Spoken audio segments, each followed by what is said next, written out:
ज़ेफ़र इंसानियत का आखिरी वॉरियर था जो अकेला लड़ रहा था एक ऐसी दुनिया में जिसे गॉड्स ने छोड़ दिया था।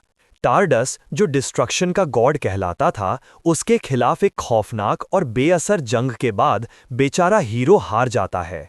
अपने आखिरी एक्ट में वो खुद को उड़ा देता है, टारडस का हाथ अपने साथ ले जाता है। वो गॉड ऑफ डिस्ट्रक्शन को चोट पहुंचा देता है जिसने हजारों दुनिया तबाह कर दी थी पर कभी एक खरोच भी नहीं खाई थी। उसका जिस्म जलकर राख हो जाता है लेकिन मरने के बजाय वो एक बिल्कुल अलग जगह जागता है। ये जगह गॉड्स रेल्म कहलाती है। वो गॉड्स जिन्होंने दुनिया से मुंह मोड़ लिया था असल में पूरी लड़ाई देख रहे थे। उन्हें उसकी लड़ाई ने पूरी तरह एंटरटेन कर दिया था। तो और मजा लेने के लिए वो एक दूसरा मौका देते हैं ताकि वो वापस जाकर उन कमीने दुश्मनों से लड़ सके जिन्होंने दुनिया तबाह कर दी थी। वो उसे 10 साल पीछे भेजते हैं जब वो सिर्फ एक बेकार गुलाम था। अब उसके पास सिर्फ अपना पुराना ज्ञान और एक स्पेशल पर्क है जो एंजल मर्सिडीज ने दिया है। जैसे ही वो आंखें खोलता है उसके आसपास कुछ बुली स्लेव्स होते हैं और एक छोटा बेचारा लड़का जमीन पर पड़ा होता है, पिटाई से कांपता हुआ।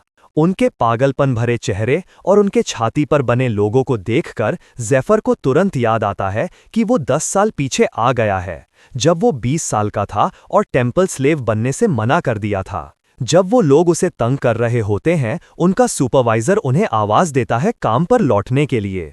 वो लोग छोड़कर जाते हैं पर जाते जाते उसे धमकी देते हैं कि दोबारा ऐसी हरकत ना करे। लेकिन ज़ेफ़र के पास ऐसे निकम्मे लोगों के लिए वक्त नहीं था।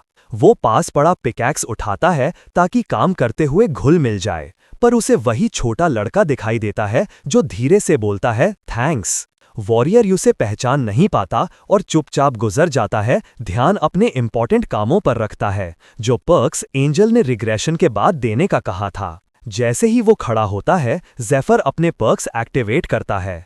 एकदम से उसके अंदर पावर का तूफान आ जाता है। उसे यकीन नहीं होता कि एंजल ने उसे इतना पावरफुल स्पेल दिया है। थोड़ी देर बाद दूसरे स्लेव्स हैरान रह जाते हैं ज़ेफ़र को देखकर जो ज़बरदस्त स्पीड से काम कर रहा था। सिर्फ कुछ मिनट में पूरे बैग्स भर देता है। सब समझ जाते हैं कि अब ये नया आदमी एक नया स्टैंडर्ड सेट कर गया है और अब वो लोग भी आलसी नहीं रह सकते। इस दौरान ज़ेफ़र अब भी खुशी में डूबा हुआ होता है जो उसके साथ पहले हुआ। जब उसने अपने पर्क्स अनलॉक किए थे, एकदम से बहुत सारी इन्फॉर्मेशन उसके दिमाग में घुस गई थी जिससे उसके सर में तेज दर्द हुआ। लेकिन दर्द के बाद वो खुशी में बदल गया जब उसने देखा कि कई रेयर हाई लेवल स्किल्स और आइटम्स उसके सामने आ गए, वो भी बिल्कुल फ्री। सोच में डूबा हुआ वो नहीं देख पाता कि माइनिंग टीम का हेड उसके पास आ रहा है। हेड समझता है कि वो आलस कर रहा है इसलिए चिल्लाता है। जब ज़ेफ़र कोई जवाब नहीं देता, उसका गुस्सा बढ़ता जाता है। वो अपना विप उठाकर उसे मारने जाता है पर ज़ेफ़र उसे हवा में ही अपने हाथ से पकड़ लेता है और आराम से वापस कर देता है, जिससे सुपरवाइजर हैरान होकर माफ़ी मांग लेता है। ज़ेफ़र वापस अपने काम पर लग जाता है, खुद अपनी रिफ्लेक्सेस और कॉम्बैट अवेयरनेस देखकर चौंक जाता है। विप ने उसे एक स्क्रैच तक नहीं दिया था। ये उसके पहले पर्क का असर था, एक एबिलिटी जो छोटी फिजिकल डैमेज को कैंसिल कर देती है। ये स्किल यूज करने में थोड़ा एफर्ट लगता है पर काफी काम की है और वो पूरे दिन की मेहनत के बाद भी थकान महसूस नहीं करता। दिन के अंत तक उसे कुल 9 पर्क्स मिल जाते हैं। हर एक उसकी पुरानी ताकत वापस पाने की एक कदम होती है। फिलहाल वॉरियर का काम पूरा करना था। सिर्फ कुछ घंटों में कई बैग्स भरकर ज़ेफ़र सुपरवाइजर को हिला देता है जो उसके टीम को फर्स्ट प्लेस देता है। जैसे ही रिजल्ट अनाउंस होता है, वही छोटा लड़का हैरान होकर देखता है कि वो ज़ेफ़र के टीम में था। ज़ेफ़र भी उसे देखकर हैरान हो जाता है, समझता है कि उनके रास्ते दोबारा मिलने वाले हैं। बुली टीम चुप हो जाती है जब हेड बाकी रैंकिंग्स अनाउंस करता है। वो सबको याद दिलाता है कि लास्ट प्लेस टीम को कम रोटी मिलेगी और उनका हिस्सा टॉप टीम्स को दे दिया जाएगा। फिर वो सब स्लेव्स को ऑर्डर देता है कि अपनी लाइट गॉडेस आर्या के लिए प्रार्थना करें। ये सुनते ही सब तुरंत प्रार्थना करना शुरू कर देते हैं। ज़ेफ़र भी करता है, जानता है कि आर्या 3 सुप्रीम गॉड्स में से एक है और सबसे पावरफुल मनी लेंडर है। ज्यादातर स्लेव्स ने अपने घर खो दिए थे या वो पहले एडवेंचरर्स थे जो टेम्पल के कर्ज में डूब गए। सबके पास स्लेव मार्क है, ज़ेफ़र के भी। अगर कोई बिना इजाजत भागने की कोशिश करे तो उसका दिल तुरंत रुक जाएगा। अब ज़ेफर का गोल है अपना कर्ज चुकाकर जल्दी से आज़ाद आदमी बनना, ना सिर्फ डीमन लॉर्ड से बदला लेने के लिए बल्कि एक औरत ऑल्टर को बचाने के लिए जिसे वो गहराई से चाहता है। शाम के वक्त स्लेव्स मार्केट एरिया में जमा होते हैं। ज़ेफर तुरंत महसूस करता है कि हर चीज़ कितनी महंगी है। जैसे ही वो सोच में होता है, उसके टीम का छोटा लड़का उसके पास आता है और कहता है कि वो उसे एक बियर खिलाना चाहता है, उसकी मदद के लिए शुक्रिया कहने के लिए। अपने पास के थोड़े पैसे से वो कुछ देना चाहता है। वो ये भी बताता है कि उनकी टीम हमेशा लास्ट आती थी कमज़ोर होने की वजह से, पर ज़ेफर की वजह से पहली बार फर्स्ट आई है। ये सुनकर ज़ेफर समझता है कि बुलिंग का असल मकसद क्या था, एक टीम के एक मेंबर को कमज़ोर करके पूरी टीम को नीचे गिरा देना ताकि वो हमेशा लास्ट आए। लेकिन ज़ेफर उसे प्यार से मना कर देता है, सोचता है कि ये लड़का उसका सिर्फ बोझ बनेगा। उसके बजाय वो बारटेंडर के पास जाता है और रिकवरी वाटर मांगता है। बारटेंडर हैरान होता है क्योंकि रिकवरी वाटर काफ़ी महंगा होता है। वो कहता है कि ज़ेफर को अपनी चोट को नेचुरली हील होने देना चाहिए, पर लड़का एक और आधा गोल्ड कॉइन देता है और कहता है बाकी लोन के तौर पर लिख लो। लड़का हैरान हो जाता है क्योंकि उनके पास पहले ही कर्ज है और नए लोन का इंटरेस्ट बहुत ज्यादा होता है। लेकिन वॉरियर उसे इग्नोर करता है, यकीन रखता है कि वो सब चुका देगा। बिना सोचे समझे वो रिकवरी वाटर पी जाता है। ये पोषण पीने वाले की एंड्योरेंस बढ़ाता है और ज्यादा मात्रा में लेने पर मना भी बढ़ाता है। आमतौर पर यह ज्यादा काम का नहीं होता, छोटी मात्रा से ज्यादा फर्क नहीं पड़ता, लेकिन ज़ेफर के रेयर पर्क के वजह से जो पोषण इफेक्टिवनेस को 500% तक बढ़ा देता है, छोटी सी मात्रा भी जबरदस्त असर दिखाती है। माइनिंग में मेहनत करते हुए भी ज़ेफर जानता है कि वहां असली पैसे नहीं मिलते क्योंकि एक्स्ट्रा काम पर कोई बोनस नहीं दिया जाता। इसलिए वो फैसला करता है कि जितने ज्यादा पोर्शंस हो सके उतने यूज करे ताकि अपना जिस्म ट्रेन कर सके और ताकत बढ़ा सके। जब उसे लगता है कि अब वो काफी मजबूत हो गया है, तो वो हेड को बताता है कि उसने अंदर माइन के अंदर अजीब आवाजें सुनी हैं, शायद मॉन्स्टर्स हो सकते हैं, और सजेस्ट करता है कि हंटिंग टीम को बुलाया जाए। ज़ेफर जानता था कि वो क्या कर रहा है क्योंकि असली पैसा तो डंजन्स में ही मिलता है। वो मॉन्स्टर्स की फितरत पर सोचता है। वो ऐसे क्रिएचर्स होते हैं जो बिगड़े हुए मना से पैदा होते हैं, इंसानों के खिलाफ नेचुरली हॉस्टाइल और हमेशा से एक खतरा समझे जाते आए हैं। लेकिन वक्त के साथ लोगों ने उनकी वैल्यू समझनी शुरू कर दी।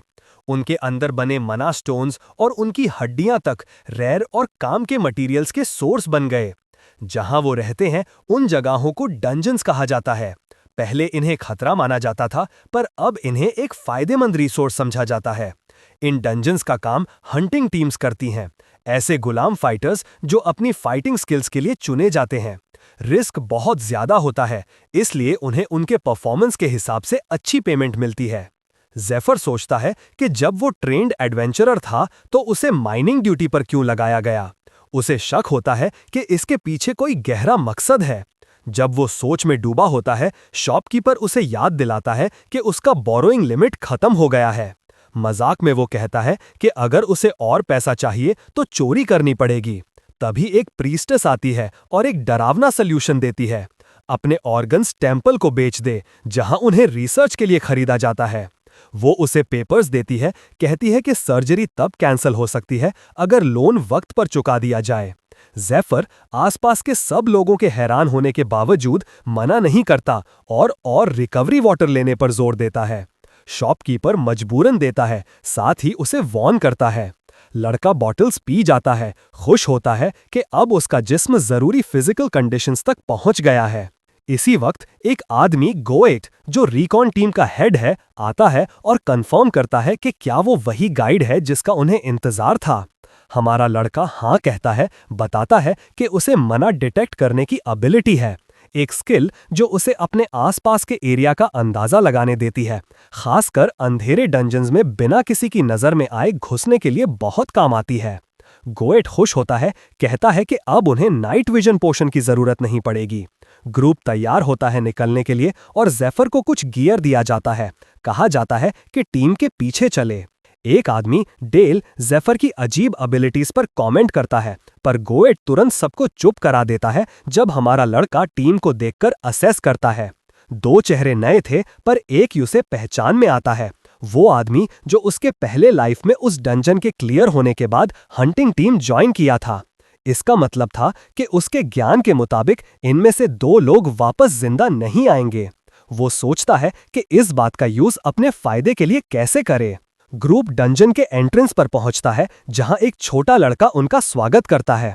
वो ज़ेफर के हाथ में एक पतली सी मैजिकल थ्रेड बांधता है जो टीम के दूसरे मेंबर्स से जुड़ी होती है। अगर कोई गिर जाए तो ये ब्रेसलेट टूट जाएगा और बेस पर सिग्नल जाएगा ताकि रीइंफोर्समेंट भेजा जा सके।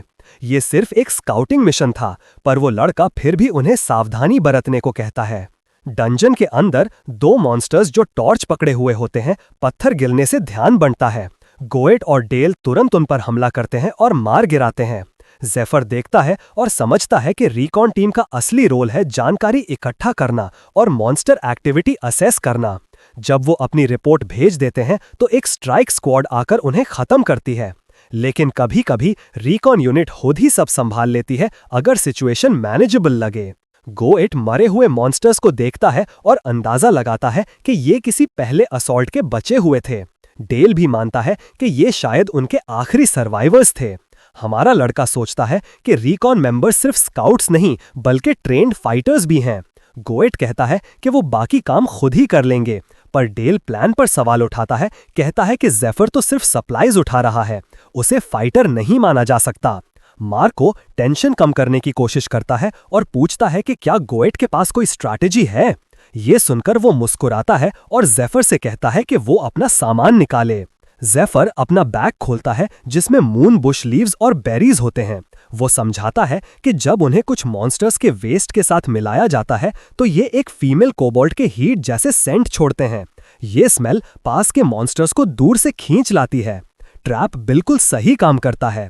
एक मॉन्स्टर सेंट से अट्रैक्ट होकर दौड़ता हुआ आता है और तुरंत मारा जाता है। गोएड ये देखकर खुश होता है, प्लान की तारीफ करता है और उसकी टीम मजाक में उसे जीनियस कहती है। किसी को पता नहीं था कि ये आइडिया असल में ज़ेफर का था। अपनी पहली लाइफ में जब वो हंटिंग टीम में ट्रांसफर हुआ था, ज़ेफर ने गोएट के साथ ही काम किया था। गोएट ऐसा आदमी था जो फेम के लिए तड़पता था, पर उसके साथ कभी सब कुछ सही नहीं चला। ये जानकर लड़के ने उससे टीम मीटिंग से पहले अप्रोच किया था और झूठ बोला था कि डंजन में सिर्फ कुछ स्ट्रे कोबॉल्ट्स हैं और वो लगभग खाली है। उसने ये भी झूठ बोला कि वो खुद रिकॉन टीम का हिस्सा था और ये सब उसने खुद देखा है। ज़ेफर ने एक प्लान भी पेश किया जो काफी कन्विंसिंग लग रहा था, जिसने गोएट को मना दिया कि वो डंजन अपने दम पर क्लियर कर सकते हैं। उसका कहना था कि ऐसे इजी डंजन को दूसरी स्क्वाड्स के साथ शेयर करना टाइम बर्बाद करना है। गोएट, जो रिकॉग्निशन के लिए तड़प रहा था, खुश हो गया कि नया लड़का उसे पूरा क्रेडिट दे रहा है और साथ ही रेयर मून बुशेस भी ऑफर कर रहा है। वो जानता था कि उसकी एक रेकमेंडेशन ज़ेफर को हंटिंग टीम में ऑफिशियली जगह दिलवा सकती है। शायद इसलिए लड़का इतनी मेहनत कर रहा था। गोएट आसानी से इम्प्रेस नहीं होता था, पर ज़ेफर का दिया हुआ क्रेडिट इग्नोर करना मुश्किल था। अब वापस वर्तमान में गोट लास्ट कोबॉल्ट को मार देता है, पर उनके वीक मना स्टोन्स देखकर वो ज्यादा इम्प्रेस नहीं होता। इस दौरान ज़ेफर आगे का रास्ता स्काउट करता है और सिग्नल देता है कि सब क्लियर है। लेकिन डेल जब आसपास देखता है तो उसे बिखरी हुई हड्डियां दिखाई देती हैं, जो लगती तो कोबॉल्ट की है, पर उनका प्लेसमेंट कुछ ज्यादा ही आर्टिफिशियल लगता है। जैसे ही वो उन्हें ध्यान से देखता है, एक बड़ा मॉन्स्टर का हाथ केव से निकलता है, उसे पकड़कर दीवार से टकरा देता है। ये देखकर मार्को अपना हैमर तैयार करता है, उसमें मना भर देता है।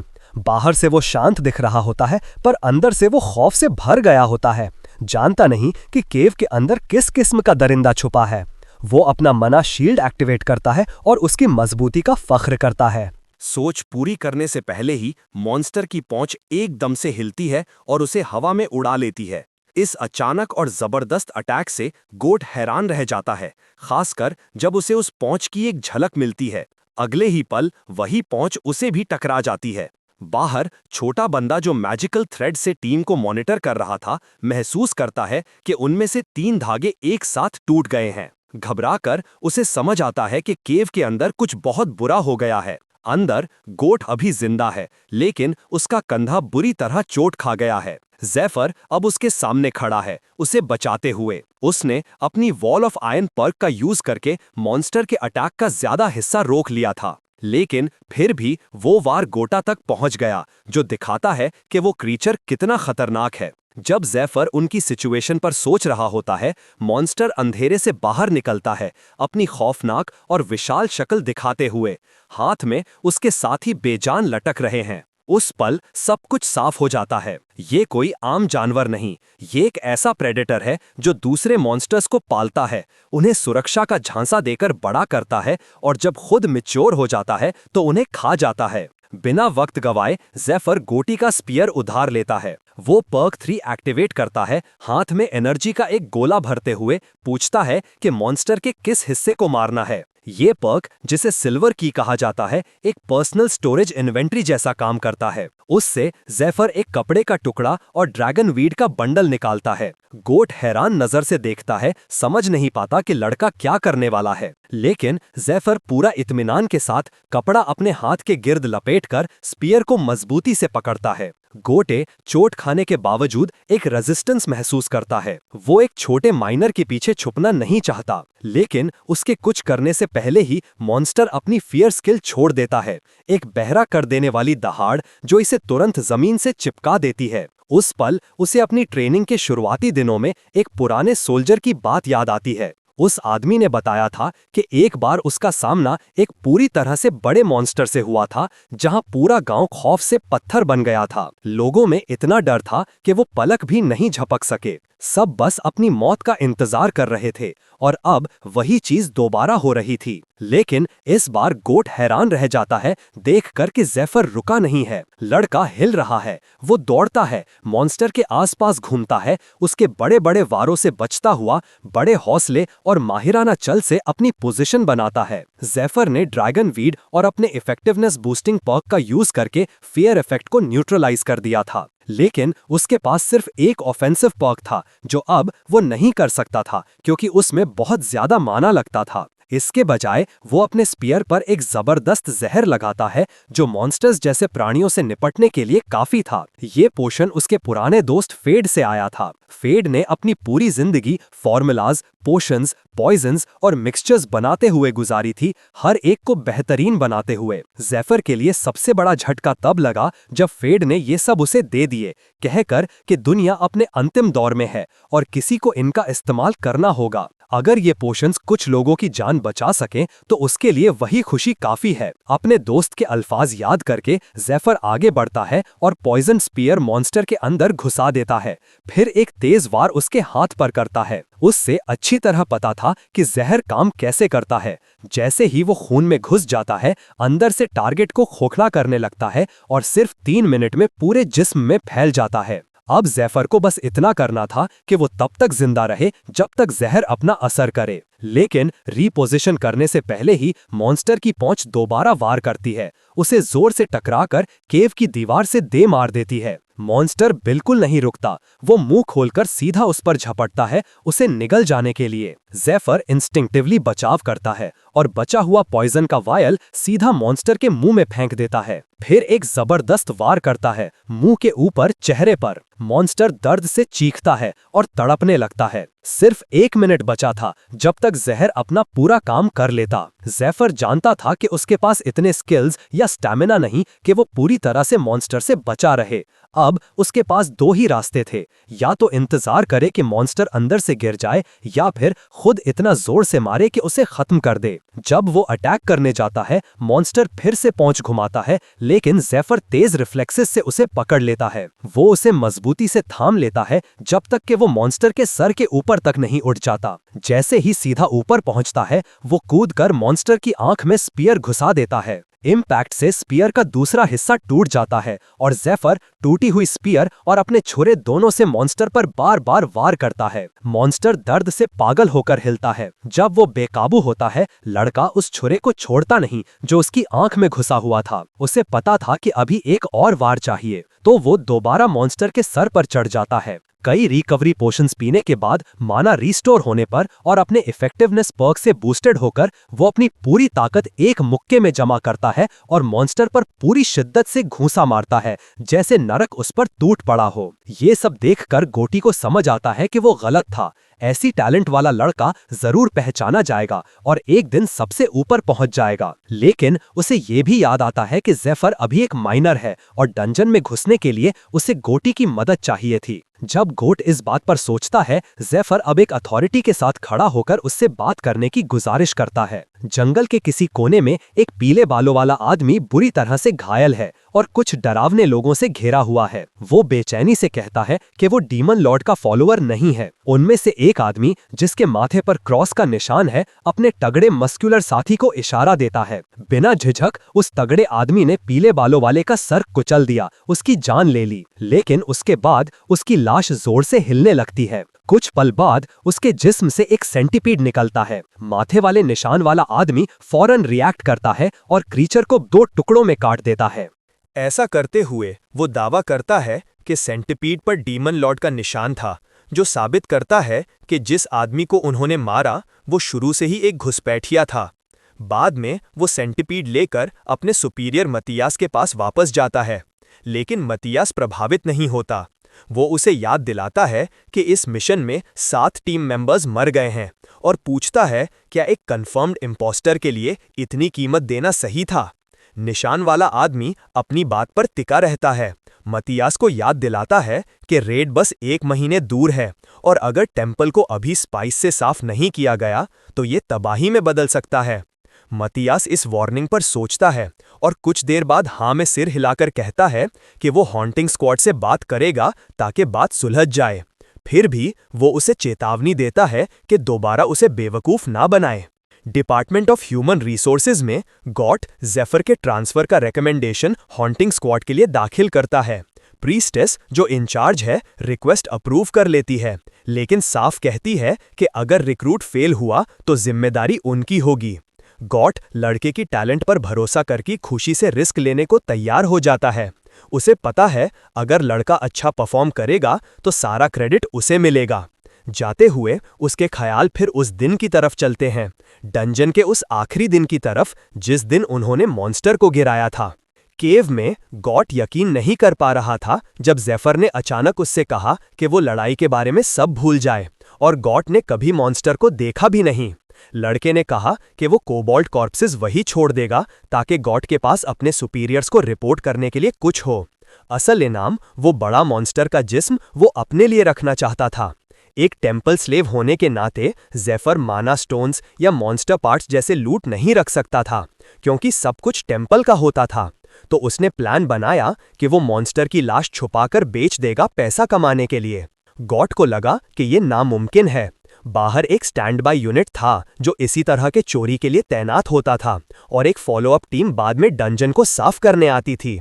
लेकिन ज़ेफर ने अपना ट्रम्प कार्ड दिखाया, उसका इन्वेंट्री पर्क। एक शांत इशारे के साथ उसने वो विशाल मॉन्स्टर का जिस्म अपने पर्सनल स्टोरेज में स्टोर कर लिया, सीधा गॉट के सामने। गॉट हैरान रह गया। मॉन्स्टर गायब हो गया, बिना कोई निशान छोड़े, ना खून ना जिस्म, कुछ भी नहीं। उसके बाद ज़ेफर ने एक डील दी। वो उसके लिए 3 और डंजन्स क्लियर करने को तैयार था और सारा लूट गॉट को मिलता। बदले में उसे बस इतना करना था कि जो हुआ उसके बारे में चुप रहे। वापस वर्तमान में गॉट इस ऑफर पर गंभीरता से सोच रहा है। अगर ज़ेफर उसके लिए डंजन्स क्लियर करता रहा तो वो स्क्वाड लीडर होने के नाते सारा क्रेडिट ले सकता है। क्योंकि वो लोग एक रिकॉन यूनिट का हिस्सा हैं, उन्हें दूसरों से पहले डंजन्स में जाने का मौका मिलता है। अगर वो छोटी टीम के साथ डंजन संभाल लें तो गॉट एक बेहतरीन लीडर लगने लगेगा, शायद प्रमोशन भी मिल जाए। इसी दौरान ज़ेफर का ध्यान मॉन्स्टर की लाश बेचने पर है ताकि अपने कर्ज चुका सके। वो टेम्पल छोड़ना चाहता है, और जल्दी। लेकिन सोचकर उसे एक ज़रूरी बात याद आती है। जल्दी ही टेम्पल नाइट्स एक बड़े रेड पर जा रहे हैं। उस रेड के दौरान उन्हें एक रेयर और पावरफुल आइटम मिलने वाली है। अब ज़ेफर का नया मकसद है। वो प्लान बनाता है कि वो उस रेड में शामिल होगा और उस आइटम को हासिल करेगा, ये सोचकर कि शायद वही उसकी आज़ादी की चाबी हो। कुछ समय बाद ज़ेफर का रजिस्ट्रेशन कंप्लीट हो जाता है और अब वो ऑफिशियली हंटिंग टीम का मेंबर है। जब वो लोग निकलते हैं, ज़ेफर सोच में डूब जाता है। उसे याद आता है कि अपनी पिछली जिंदगी में वो हंटिंग टीम में तब शामिल हुआ था जब रेड पार्टिसिपेंट्स लिस्ट अनाउंस हुई थी। वो लिस्ट हमेशा हंटिंग टीम में से बनाई जाती थी, जिसमें सिर्फ 20 सबसे टैलेंटेड या ताकतवर कनेक्शंस वाले लोग चुने जाते थे।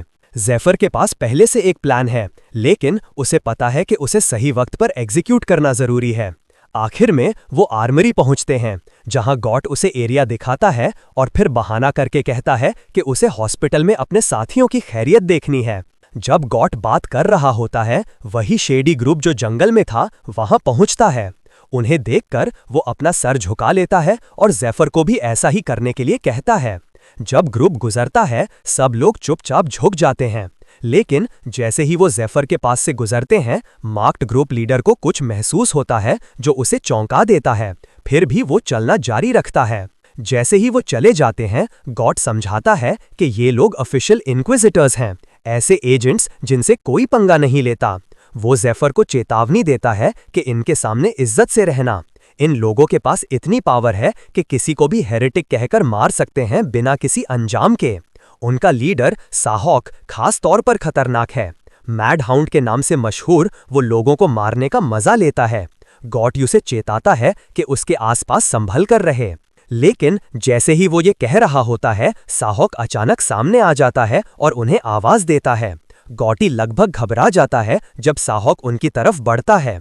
वो सीधा ज़ेफर की तरफ उंगली करता है, उसे तुच्छ अंदाज में माइनर कहकर बुलाता है।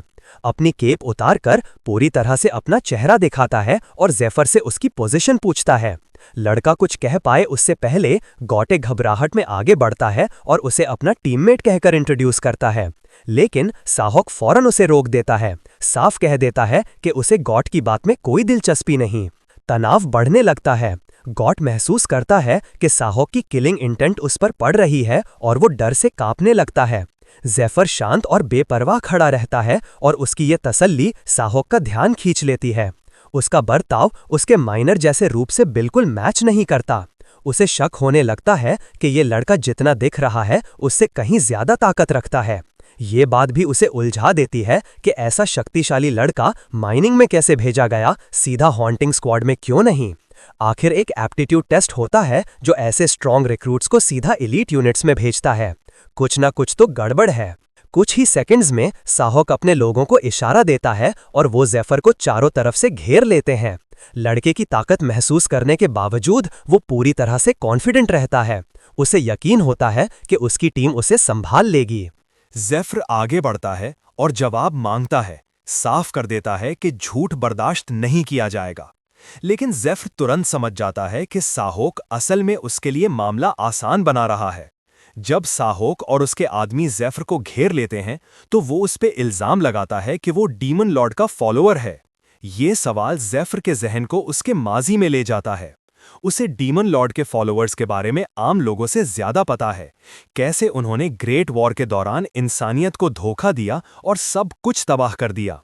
आज के दौर में ज्यादातर लोग उन्हें सिर्फ एक खतरनाक कल्ट समझते हैं जो ऑर्थोडॉक्स रिलीजन के खिलाफ है। जब वो सोच में होता है, साहॉक बताता है कि उसके पास एक खास कुव्वत है। वो डीमन लॉर्ड के फॉलोअर्स की मौजूदगी महसूस कर सकता है और इस वक्त उसके इंस्टिंक्ट्स चीख रहे हैं कि ज़ेफर एक खतरा है। गैर मामूली संजीदगी के साथ वो अपनी पूरी अथॉरिटी का ऐलान करता है और इंटरोगेशन शुरू करता है, खुद को इंक्विजिटर्स का एजेंट बताकर। माहौल भारी हो जाता है, लेकिन ज़ेफर बिल्कुल भी घबराता नहीं, बल्कि वो शांति से सजेस्ट करता है कि ये बात किसी प्राइवेट जगह पर कर लेनी चाहिए। ये बात साहॉक को एक पल के लिए हैरान कर देती है। फिर ज़ेफर मुस्कुराता हुआ कहता है कि यहाँ बहुत लोग देख रहे हैं और थोड़ी देर में जब मैं तुझे पीटने लगूंगा तो ये ऑकवर्ड हो जाएगा। ये सुनते ही साहॉक का गुस्सा फूट पड़ता है, लेकिन वो अपने आप को संभालता है। उसे यकीन नहीं होता कि ज़ेफर जैसे लड़के के पास इतनी ताकत हो सकती है। वो और उसकी टीम मिलकर एक पावरफुल स्किल एक्टिवेट करते हैं। एक बड़ा लाल ट्रायंगुलर पोर्टल ज़ेफर के इर्द गिर्द बन जाता है। ये था रेड फील्ड, एक बैटलफील्ड स्किल जो यूजर की एबिलिटीज और स्टैट्स को कई गुना बढ़ा देता है। मगर ज़ेफर घबराता नहीं। वो एक अजीब सी फाइटिंग स्टांस ले लेता है जो साहॉक को बिल्कुल अनफेमिलियर लगती है। मैड हाउंड कहकर मशहूर साहॉक तुरंत हमला करता है, अपनी तेजी और पावर पर पूरा भरोसा रखते हुए। वो हवा में उछलकर नाइफ अटैक्स की बरसात कर देता है, लेकिन ज़ेफर हर एक बार आसानी से डॉज कर लेता है और बेपनाह एक्यूरेसी से काउंटर लगाता है। साहॉक गुस्सा और परेशान दोनों होता जाता है। वो स्लाइड करके ज़ेफ़र को टैकल करने की कोशिश करता है, लेकिन जैसे ही उसके पैर ज़ेफ़र से टकराते हैं, वो महसूस करता है कि जैसे किसी स्टील की दीवार से टकरा गया हो। पहली बार उसे एहसास होता है कि उसने ज़ेफ़र को अंडर एस्टिमेट किया है। ज़ेफ़ फौरन एक तेज़ हमला करता है, पंचेज़ और किक्स की बारिश करता है। साहोक ज़मीन पर गिर जाता है, बेहोश या शायद और भी बुरा। लेकिन ज़ेफ़र के संभालने से पहले एक स्पाइक्ड मेस उसकी तरफ उड़ कर आता है। वो उसे ब्लॉक कर लेता है, मगर असर इतना ज्यादा होता है कि वो पीछे स्लाइड कर जाता है। ये हमला ग्रुप के टैंक ने किया होता है। ज़ेफ़र एक मजाकिया कमेंट करता है जो टैंक को और भड़का देता है। टैंक इतना जोर से अपनी मेस फेंकता है कि जमीन टूट जाती है और पत्थर उड़कर हर तरफ बिखर जाते हैं। दूसरी तरफ गॉट अभी भी शॉक में जम गया है। उसे यकीन नहीं होता कि ज़ेफ़र ने साहोक को कितनी आसानी से हरा दिया, और वो भी किसी अजीब मार्शल आर्ट टेक्निक से। गॉट ये भी देखता है कि चाहे टैंक कितने भी भारी हमले कर रहा हो, ज़ेफ़र हर वार को बिल्कुल स्मूथली डॉज कर रहा है। ये देखकर गॉट के दिल में थोड़ी उम्मीद जगती है। अगर ज़ेफ़ ने पूरी स्क्वाड को जलील कर दिया तो शायद गॉट पर कोई सजा नहीं लगेगी। लेकिन किसी ने उसके पास कहा कि लड़ाई अब 5 मिनट से ज्यादा हो गई है। जितना ज्यादा वक्त गुजरता है, रेड फील्ड के अंदर साहोक की टीम उतनी ज्यादा पावरफुल होती जाती है। वैसा ही होता है। ज़ेफ़ महसूस करता है कि टैंक के हमले अब और तेज और भारी हो गए हैं। फिर अचानक साहोक फिर से सामने आता है और ज़ेफ़र की पीठ पर एक स्लैश मार देता है।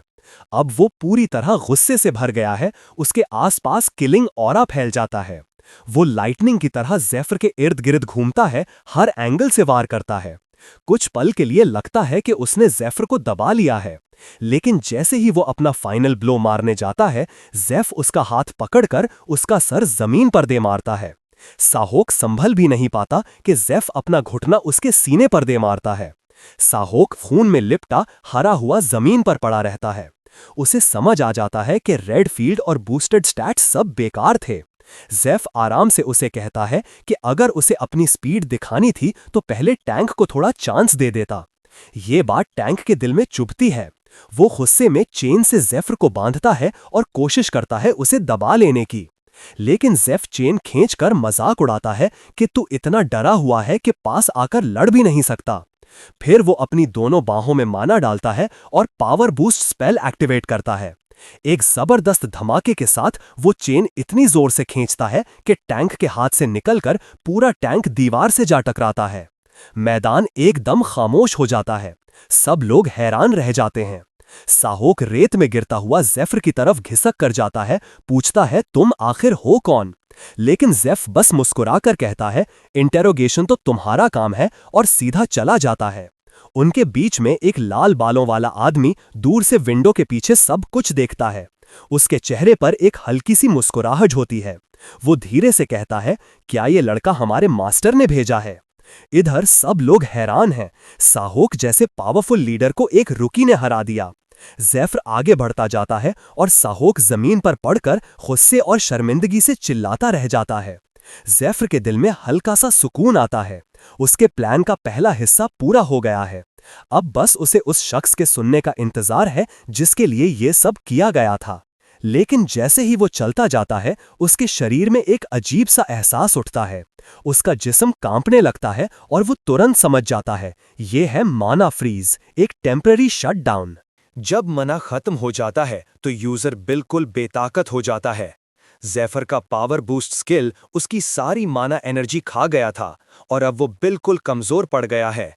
उसे समझ आता है कि उसका जिस्म अभी इतना मजबूत नहीं हुआ, उसे और ट्रेनिंग की जरूरत है। जमीन पर गिरे हुए वो ऊपर देखता है, लेकिन आसमान अचानक बदलने लगता है और उसके सामने एक बड़ा सा रूप बन जाता है। वो शख्स अपना तारुफ कराता है, spirit shellac, God of death का एजेंट। ये बताता है कि उसरा, गॉड ऑफ डेथ, ने उसे भेजा है ताकि वो वॉल ऑफ आयरन स्किल के बदले में अपना कर्ज वसूल कर सके। ज़ेफ़र तुरंत स्किल का नाम पहचान लेता है। उसे पता है कि वॉल ऑफ आयरन ने उसे लड़ाई में जबरदस्त एडवांटेज दिया था, लेकिन इसके साइड इफेक्ट्स खतरनाक होते हैं। इस स्किल का रूल ये है कि जब यूजर की मना 0 हो जाती है तो स्पेल के दौरान लिया गया सारा डैमेज एक साथ उसके शरीर पर लगता है। कई लोग इसी वजह से मर जाते हैं।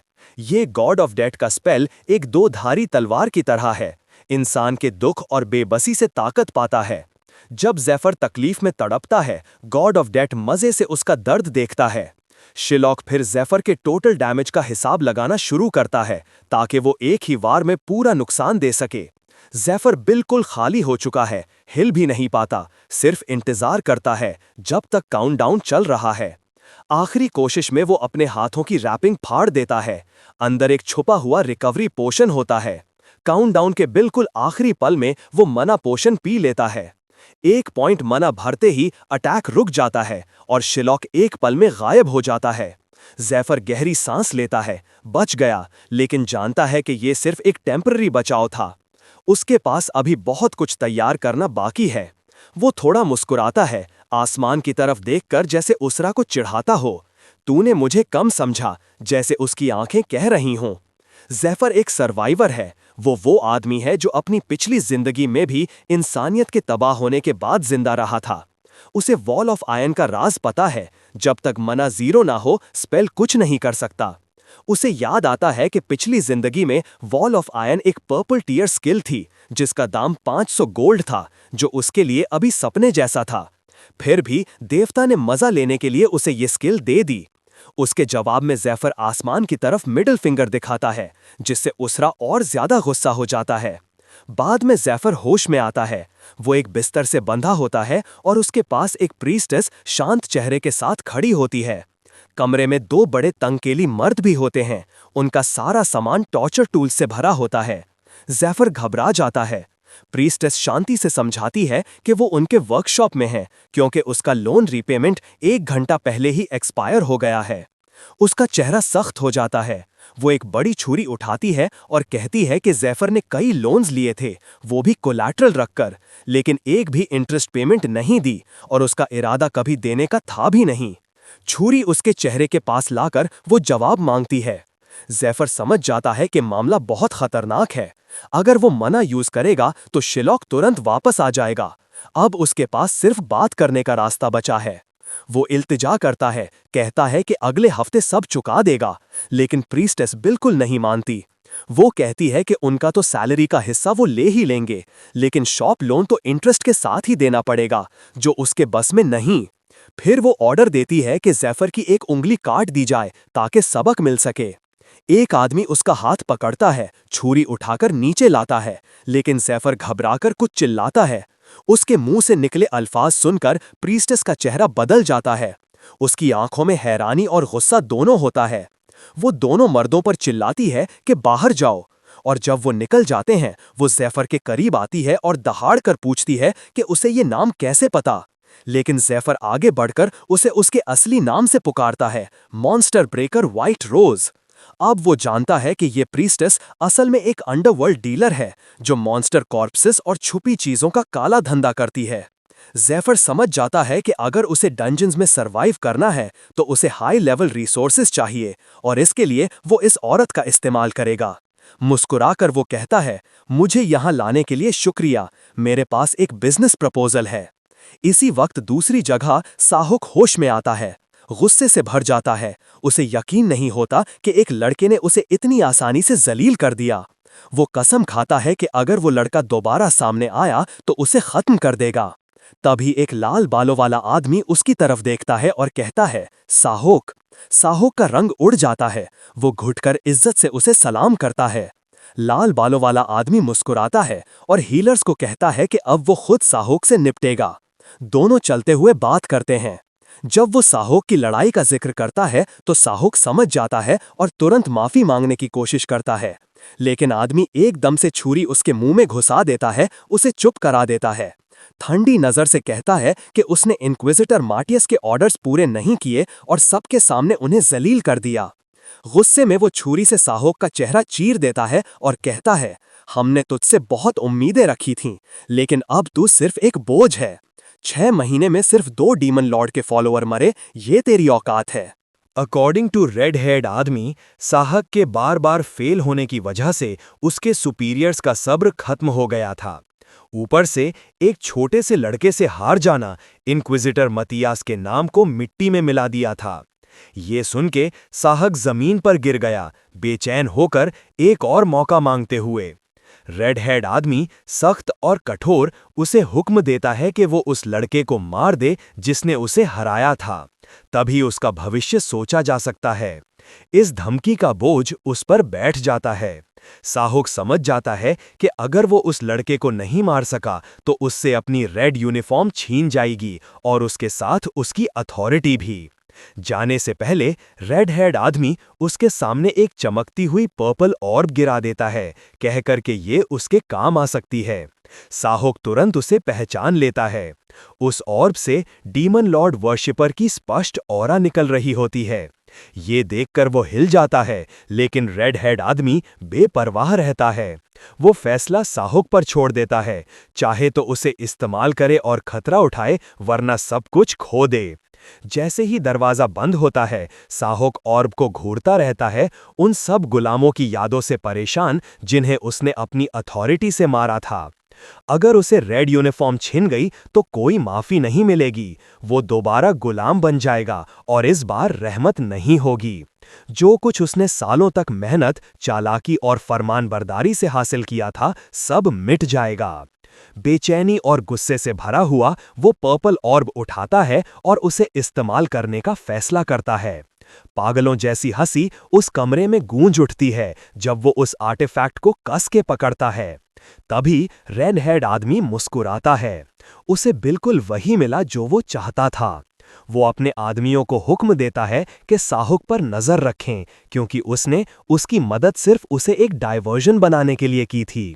उसके इन्फॉर्मेंट्स के मुताबिक साहुक के लापरवाह रवैये ने पहले ही सबका ध्यान अपनी तरफ खींच लिया है। अब तो टेंपल नाइट्स के हेड ने भी अपनी गार्ड नीचे कर ली है। रेड हेड आदमी इस मौके का फायदा उठाकर उस आइटम को इंटरसेप्ट करने, ऑर्डर के हेड को खत्म करने और सबसे जरूरी डीमन लॉर्ड वर्शिपर के लिए टेंपल पर कब्जा करने का प्लान बनाता है। ये रेड हेड आदमी नेड स्ट्रायर के नाम से जाना जाता है, जो एक इम्पोस्टर और डीमन लॉर्ड वर्शिपर्स का छुपा हुआ शिष्य है। आखिरी घटनाओं से शक करते हुए नेड अपने आदमियों को जेफर की जांच करने का हुक्म देता है, क्योंकि उसने लड़ते के मार्शल आर्ट्स टेक्निक को पहचाना था। एक ऐसी स्टाइल जो सिर्फ उनके मास्टर और उसके शिष्यों को ही पता है। उसे शक होता है कि जेफर शायद खुद मास्टर ने उनकी मदद के लिए भेजा हो, लेकिन मामला बहुत गुप्त होने की वजह से नेड फैसला करता है कि साहुक के जरिए जेफर को टेस्ट करेगा। अगर लड़का फेल होता है तो नेड खुद जेफर को मारने का इरादा रखता है। इधर प्रीस्टस के साथ जेफर उसे हैरान कर देता है जब वो डंजन से लाए हुए मॉन्स्टर कॉर्प्स को दिखाता है। पहले वो चिंतित होती है, लेकिन धीरे धीरे उस स्पेसिमेन से प्रभावित होती है।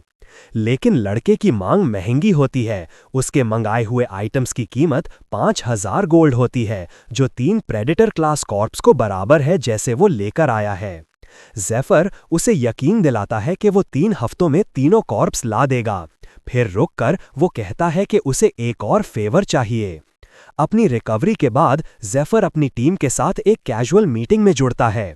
मीटिंग के दौरान ग्रुप लीडर गोटा सबको दोबारा इंट्रोड्यूस करता है ताकि उनके रोल्स कंफर्म हो जाएं। पहला है मार्को टैंकर, फिर डेल स्वॉर्ड्समैन और आखिर में जेफर। लेकिन माहौल में तनाव छाया रहता है। गोटा तुरंत महसूस करता है कि सब लोग जेफर की मौजूदगी में बेचैन हैं। कोई अपना खाना नहीं खा रहा, जो उनके मूड का सबब लगता है।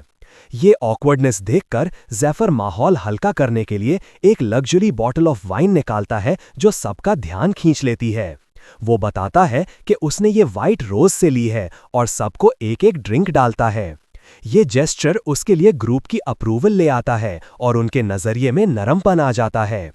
उस पल से जेफर समझ जाता है कि अब ये लोग उसकी मदद मॉन्स्टर कॉर्प्स स्मगल करने में करेंगे, क्योंकि फर्क होने के बावजूद सब एक ही टीम में हैं।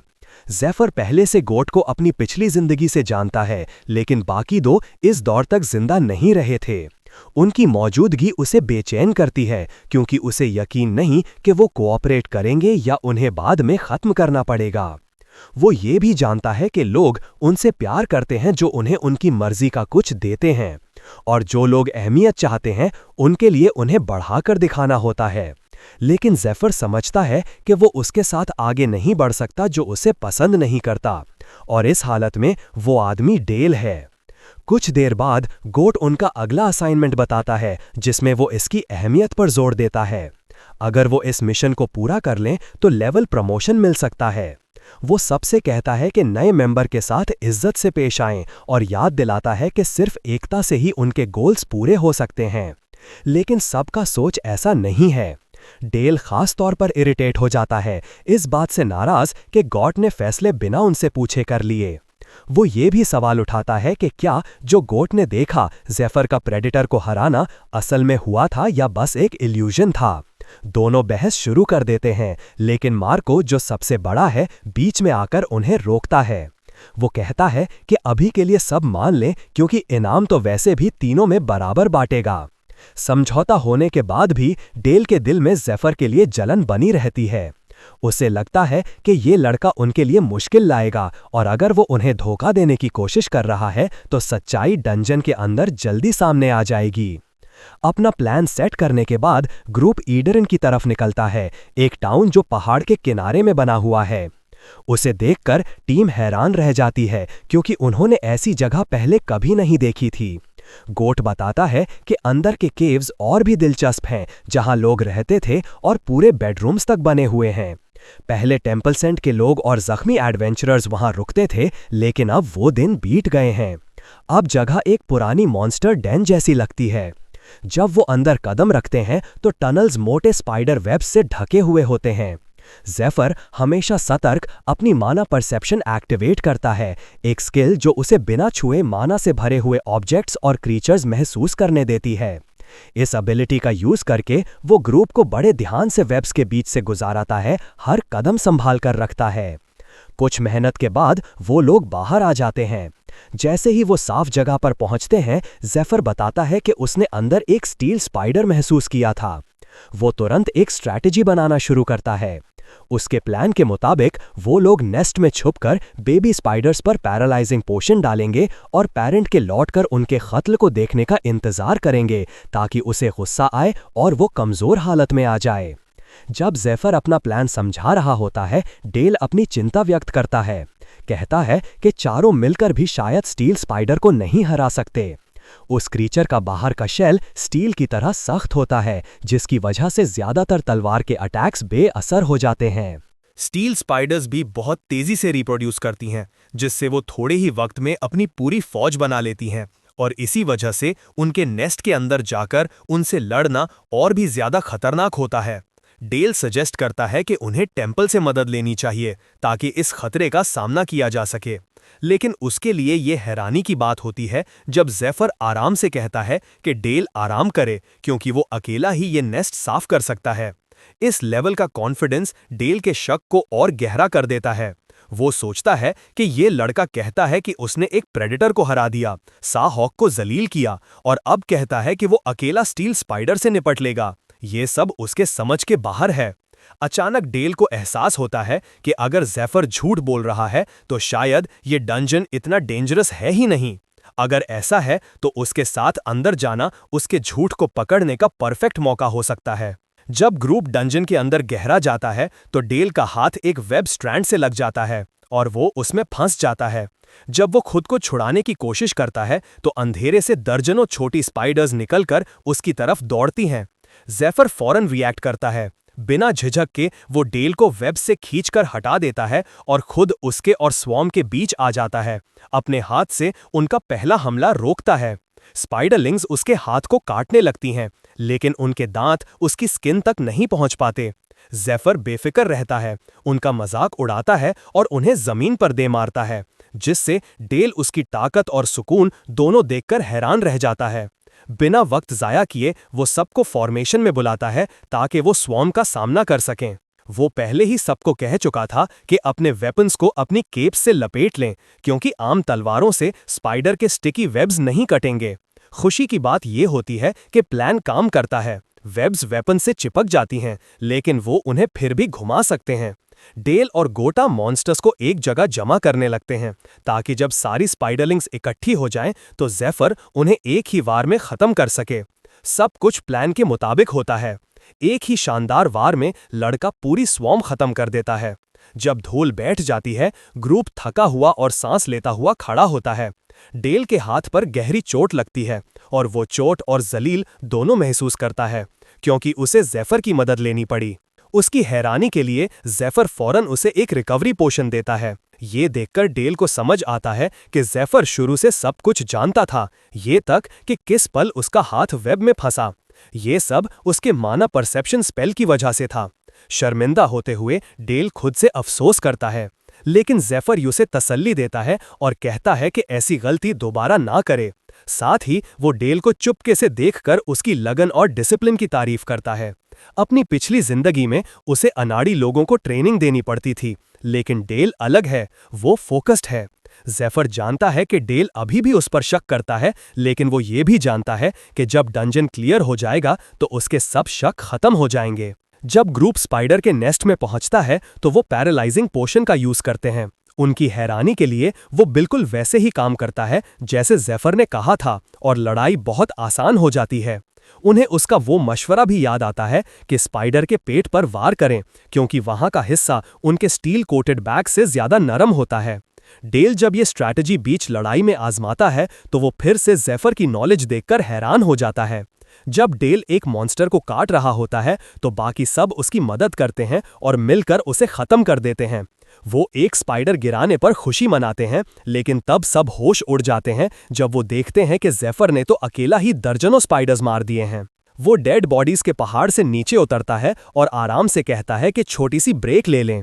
मार्को अभी भी सांस ले रहा होता है, ज़ेफर को देखकर हैरान होता है कि ये लड़का आखिर आया कहां से और किसने इसे ट्रेन किया। उसी वक्त ज़ेफर के जहन में एक अजीब सी याद उभर कर आती है, एक राज भरे आदमी की जिसने उसे एक दूर केव में ट्रेनिंग दी थी। लेकिन जैसे ही ये सोच उभरती है, उसका चेहरा सीरियस हो जाता है। वो फौरन उस ख्याल को हटा देता है और बात बदल देता है। सबको बताता है कि अब सिर्फ बॉस रूम बाकी है। ग्रुप फाइनल बैटल के लिए एक्साइटेड होता है। जब वो ऑर्डर्स का इंतजार कर रहे होते हैं, ज़ेफर एक स्पाइडर के कॉर्प्स के पास जाता है और उसके तेज पैर निकाल लेता है। बिना किसी हिचकिचाहट के वो सबको कहता है कि सब यहां से चले जाएं, वो अकेला बचा हुआ हिस्सा संभाल लेगा। ग्रुप हैरान रह जाता है। गोटा, जो डेल की तरह एम्बिशियस नहीं है, सिर्फ जिंदा रहना चाहता है, चाहे इसके लिए उसे हमेशा पावरफुल लोगों की बात ही क्यों ना मान लेनी पड़े। इसी वजह से वो अब तक जिंदा है। जब ज़ेफर उसे जाने को कहता है, वो बिना सोचे तुरंत मान जाता है। उसका सोचना है कि अगर वो रुकेगा तो ज़ेफर का काम और मुश्किल हो जाएगा। लेकिन मार्को रुकने पर जिद करता है, कहता है कि बस आखिरी हिस्सा बाकी है। ये बात गोटा को बेचैन कर देती है, और जब डेल भी मार्को का साथ देता है, कहकर कि ज्यादा लोग होने से उनके चांसेस बढ़ेंगे, तो गोटा और ज्यादा घबरा जाता है। उसे उम्मीद होती है कि ज़ेफर उन्हें वापस भेज देगा, लेकिन उसके शौक के लिए ज़ेफर उन्हें जाने नहीं देता, बल्कि उन्हें नए काम दे देता है। थोड़ी देर के बाद ज़ेफर अकेला डंजन के दिल में जाता है, पूरी हिम्मत के साथ, जैसे कोई चैड हो। वो क्वीन स्पाइडर के स्पॉनिंग चेंबर के सामने पहुंचता है। उसके आसपास उसके गार्डियंस होते हैं जो हर लेयर को डिफेंड कर रहे होते हैं। ज़ेफर आगे बढ़ता है और सब स्पाइडर्स उसके होने का एहसास कर लेते हैं, लेकिन वो शांत रहता है। उसे पता है कि जब तक वो उनके एरिया क्रॉस नहीं करेंगे, वो अटैक नहीं करेंगे। फिर वो अपने बैग भराता है जिसमें प्लेन फ्लावर होता है और उन्हें वेब्स पर फेंक देता है। बैग्स फट जाते हैं और हवा में सफेद धूल फैल जाती है, जिससे स्पाइडर्स का विजन धुंधला हो जाता है। ये डिस्ट्रैक्शन काम करता है। इस अफरा तफरी में ज़ेफर अपना क्रॉसबो उठाता है और सीधा एक बोल्ट क्वीन पर छोड़ देता है। गोली एक छोटी सी चमक के साथ लगती है, जो क्वीन को चोट तो नहीं पहुंचाती, लेकिन इतनी जरूर होती है कि एक चेन रिएक्शन शुरू हो जाता है।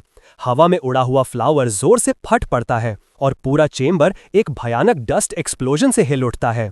ज़ेफर फौरन भागता है। उसे पता है कि ये धमाका स्पाइडर्स को पूरी तरह खत्म करने के लिए काफी नहीं है। कुछ गार्डियंस उसके पीछे लग जाते हैं। बिना रोके वो अपनी पॉइजन टिप्ड एरोस पीछे छोड़ता है। एक स्पाइडर को मार गिराता है, लेकिन दूसरा उसके करीब आ जाता है। जैसे ही स्पाइडर उसके पास पहुंचता है, उसके रास्ते में अचानक एक मोटा वेब होता है। ये वही ट्रैप होता है जो ज़ेफर ने पहले टीम को बनवाने को कहा था। जब गोटा ने पूछा था कि क्या ये वेब स्पाइडर्स को रोक भी सकती हैं, तो ज़ेफर ने समझाया था कि एक खास लिक्विड के बिना जो उनके जिस्म से निकलता है, वो खुद अपनी वेब्स में फंस जाती हैं। उसने ये भी बताया था कि उन्हें इसी तरीके से लड़ना होगा क्योंकि उनकी तादाद बहुत ज्यादा है। अब जब धमाके ने उस लिक्विड को सुखा दिया था तो चेजिंग स्पाइडर उस वेब में फंस जाता है। ज़ेफर फौरन स्पाइडर के क्लॉज निकालता है और उसे एक ही वार में काट डालता है। अब सिर्फ एक गार्डियन स्पाइडर बचा होता है, लेकिन तब ही क्वीन खुद अंधेरों से निकलकर चीखती हुई ज़ेफर पर हमला कर देती है। ज़ेफर केव के एग्जिट की तरफ भागता है, जहां बाकी टीम उसका इंतजार कर रही होती है। जब वो एग्जिट तक पहुंचता है, क्वीन उस पर जहरीली एसिड की धार छोड़ती है। अपनी पिछली जिंदगी से उसे याद है कि इस जहर का एक कतरा भी मौत के लिए काफी है। ये फ्लैश को छूने से ही पिघला देता है। ये सोचकर वो केव से बाहर छलांग लगाता है, मुश्किल से उस डेडली एसिड से बचता है। लेकिन क्वीन रुकती नहीं। वो गुस्से में केव से बाहर निकलती है, जहर हर जगह छिड़क देती है। ये देखकर टीम तुरंत अपनी पोजीशंस ले लेती है। ज़ेफर अपने हाथ में स्पाइडर क्लॉज मजबूती से पकड़कर उस पर हमला करता है। वो उसकी बैक पर वार करता है, फिर उसके सामने लैंड करता है, खुद को मेन थ्रेट बनाकर। उसका मकसद होता है क्वीन का ध्यान अपनी तरफ खींचना, ताकि दूसरे मेंबर्स दूर से अटैक कर सकें। क्वीन गुस्से में चीखती है, लेकिन ज़ेफर मजबूती से खड़ा रहता है। उसे पता है कि सिर्फ वो ही इस मॉन्स्टर का सामना सीधा कर सकता है। जब वो क्वीन को बिजी रखता है, बाकी सब दूर से निशाना लगाते हैं। सब हिम्मत से खड़े रहते हैं, सिवाय गोटा के, जो क्वीन को देखकर कांप रहा होता है। बाकी सब भी पसीने में भीग रहे थे, सोच रहे थे कि पूरी शिद्दत से लड़ें या पीछे हट जाएं। डेल के जहन में उन शर्मिंदगी भरे लम्हों की याद आती है जब हंटर टीम उनका मजाक उड़ाती थी। उन्हें हमेशा नीचा दिखाया गया, जैसे वो बस लो लेवल इंफॉर्मेशन गैदरर्स हों। लेकिन डेल अब थक चुका है, अब वो पीछे नहीं हटने वाला। मार्को भी यही सोचता है। पहले वो कभी इतना बड़ा रिस्क नहीं लेता, लेकिन ज़ेफर के साथ होने से सब बदल गया है। हर दफा जब उन्होंने उस पर भरोसा किया, सब ठीक हुआ। अब वो पूरी तरह लड़ने को तैयार हैं।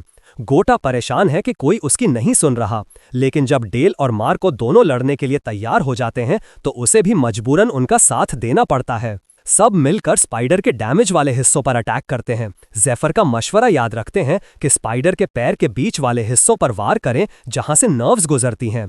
उसने ये भी कहा था कि अपने वेपन्स पर ट्रैंक्विलाइजर लगाएं। डेल ये करता है, और जैसे ही वो वार करता है, स्पाइडर पर असर होता है। लेकिन इसी दौरान स्पाइडर उस पर पीछे से वार करने वाली होती है, लेकिन ज़ेफर पहले ही मूव कर चुका होता है। वो ऊपर से छलांग मारकर स्पाइडर पर अटैक करता है और उसका हमला रोक देता है। उसके चेहरे पर पूरा कॉन्फिडेंस होता है। स्पाइडर का ध्यान पूरा उस पर जाता है। डेल हैरान है, वो यकीन नहीं कर पाता कि ज़ेफर इतनी तेजी और आसानी से इस मॉन्स्टर का सामना कर रहा है। उसे याद आता है कि ज़ेफर ने कहा था कि क्वीन स्पाइडर उन्हें देख भी नहीं पाएगी, क्योंकि अपने अंडे जलने पर वो बस गुस्से में अंधी हो जाएगी। और अब वो खुद देख रहा है कि ये बात सच है। ज़ेफर ने उन्हें यह भी बताया था कि क्वीन स्पाइडर के पीछे के पैर सबसे सेफ जगह है, क्योंकि वो अपने अंडे छोटी जगह में देती है और इसीलिए अपने रियर लिम्स का इस्तेमाल कम करती है। डेल ये देखकर यकीन कर लेता है कि ज़ेफर पहले भी ऐसे मॉन्स्टर से लड़ चुका है। ज़ेफर सिर्फ उनके लिए लाइन पकड़कर रखता है ताकि वो ट्रैंक्विलाइजर अंदर घुसा सकें। बाकी सब वो खुद करेगा। ये समझकर सब चारों तरफ से अटैक करते हैं और अपने वेपन्स क्वीन के जिस्म में घुसा देते हैं। लेकिन गोटा का स्पीयर उसके पैर में अटक जाता है और क्वीन उसे हवा में उठाकर पटक देती है। वो चीखता है और जमीन पर जोर से गिरता है। क्वीन अपने अंडों के जलने के गुस्से से पागल हो जाती है, लेकिन उसे भी पता है कि सिर्फ अपने क्लॉज से वो उन्हें नहीं हरा सकती। वो अपने ग्लैंड्स में जहर जमा करना शुरू करती है, तैयार होती है उन्हें अपने जहरीले पॉइजन से पिघलाने के लिए। लेकिन उसके कुछ करने से पहले ही ज़ेफर आगे बढ़ता है। बिल्कुल सही वक्त पर वो अपना हाथ उसके पेट के अंदर गहरा घुसा देता है, वेनम ग्लैंड को पकड़ता है और पूरी ताकत से उसे उसके जिस्म से निकाल देता है। फिर वो अपनी बेल्ट खोलता है और उस ग्लैंड के गिर्द मजबूती से लपेट देता है, उसे बंद कर देता है ताकि वो कुछ मिनट तक यूज ना कर सके। 1 सेकंड भी जाया किए बिना वो उसके जिस्म पर चढ़कर हवा में उछलता है और सीधा स्पाइडर के सिर पर एक जबरदस्त किक मारता है। उस झटके से मॉन्स्टर का सर फट जाता है। मजबूती से जमीन पर उतरते हुए वो सीधा, शांत और पूरी तरह से फोकस्ड खड़ा रहता है। उसे मालूम है कि अगर सब मिलकर सही तरीके से लड़ें तो ये लड़ाई वो जीत सकते हैं। स्पाइडर को गिरता देखकर ग्रुप खुशी से चिल्लाता है, लेकिन डेल अभी भी यकीन नहीं कर पा रहा कि उन्होंने वाकई क्वीन स्पाइडर को हरा दिया। वो लड़के की तरफ देखता है, जवाब ढूंढता है, और उसी लम्हे उसे एहसास होता है कि लड़के ने ही उन्हें मॉन्स्टर हराने दिया था। ज़ेफर ने उन्हें गाइड किया, उनकी हिफाजत की और ये भी इंश्योर किया कि आखिरी वार उन्होंने खुद किया हो। ये बात डेल को गहरा असर देती है। शिकार करना एक अलग एहसास देता है जब लीडर ज़ेफर जैसा हो। पहली दफा डेल सोचता है कि शायद अगर वो ज़ेफर का साथ देता रहे तो एक दिन वो भी उसकी तरह बन सकता है। इसी दौरान ज़ेफर के दिमाग में सोच चल रही होती है कि कौन से मॉन्स्टर्स के कॉर्प्सेस वो वाइट रोज के लिए वापस लेकर जाए, लेकिन उसके ख्यालात तब रुक जाते हैं जब डेल उसे पुकारता है, फखर से उस जगह को दिखाता है जो उसने ज़ेफर के आराम के लिए तैयार की थी। वो सजेस्ट करता है कि ज़ेफर थोड़ा आराम कर ले, यकीन दिलाता है कि आगे का सब वो लोग संभाल लेंगे। ज़ेफर को हैरानी होती है जब डेल खुले तौर पर उसकी तारीफ करने लगता है, कहने लगता है कि वो उसके लिए कॉर्प्सेस काट देगा, उसे आराम देगा और बाकी काम खुद करेगा। ये सुनकर लड़के को समझ आता है कि उसका माना लगभग खत्म हो गया है और उनकी मदद कबूल कर लेना बेहतर रहेगा ताकि बाद में उसरा के रिएक्शंस का सामना ना करना पड़े। उन्हें काम करते हुए देखकर वो नया नतीजा निकालता है कि उसके टीममेट्स इतने बुरे नहीं हैं, लेकिन फिर उसका चेहरा संजीदा हो जाता है। उसे दिल से मालूम है कि अगर उसे अपने पिछले जन्म के किसी शख्स से लड़ना पड़ा तो ये लोग काफ़ी नहीं होंगे। उसका अभी का गियर और स्टैट्स भी उतने अच्छे नहीं हैं, इसलिए उसे एक मजबूत लंबी अवधि का प्लान बनाना पड़ेगा। बाद में वो प्रेडेटर का कॉर्प्स लेकर प्रीस्टेस के पास जाता है, जो इसे देखकर वाकई मुतासिर होती है। वो उसे इनाम के तौर पर और ज्यादा इन्वेंट्री स्पेस देने की ऑफर करती है, लेकिन ज़ेफर वहां खड़ा रहता है, चुपचाप उन शेडी काम को देखते हुए जो टेम्पल में दिन के उजाले में हो रहे होते हैं। असल में अब वो नहीं मानता कि टेम्पल्स वाकई उतने पवित्र हैं जितना वो दिखाते हैं। वो लोग बिलीवर से डोनेशंस इकट्ठा करते हैं और उन पैसों का इस्तेमाल सिर्फ मॉन्स्टर से बचाव के लिए नहीं बल्कि अपनी ताकत बढ़ाने के लिए भी करते हैं।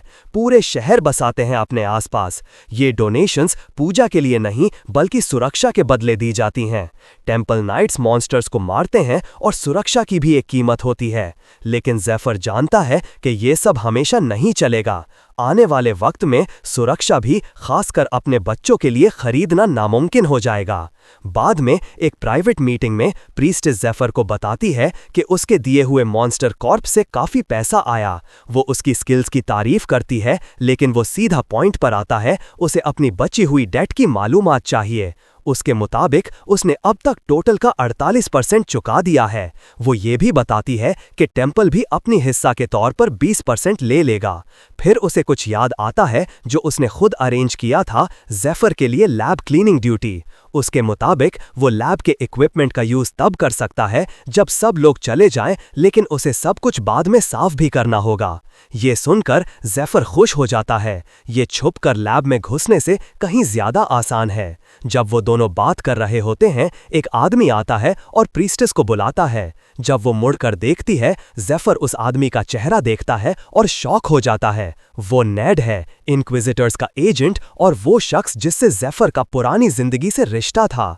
प्रीस्टेस हल्का मजाक करते हुए कहती है कि शायद नेड उधार मांगने या डेट पर बुलाने आया है, लेकिन अंदर से वो जानती है कि वो किस लिए आया है। नेड लड़ते के लिए ही आया है। आखिर ज़ेफर ने सहोक को मारा था और नेड उसका सुपीरियर है।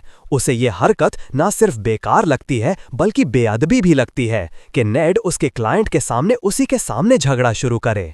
वो माहौल को शांत करने की कोशिश करती है, नम्रता से नेड को वहां से भेजने की कोशिश करती है, लेकिन उसे हैरानी होती है जब नेड सीधा ज़ेफर का नाम लेकर उसे दोनों को चाय पर बुलाता है। उसके चेहरे पर एक पागलपन भरी मुस्कान होती है और वो पूछता है कि क्या ज़ेफर सहोक को जानता है। हमारा लड़का सीधा मना कर देता है कि वो किसी ऐसे नाम वाले शख्स को नहीं जानता। दोनों एक दूसरे को तकते रहते हैं और माहौल भारी जाता है।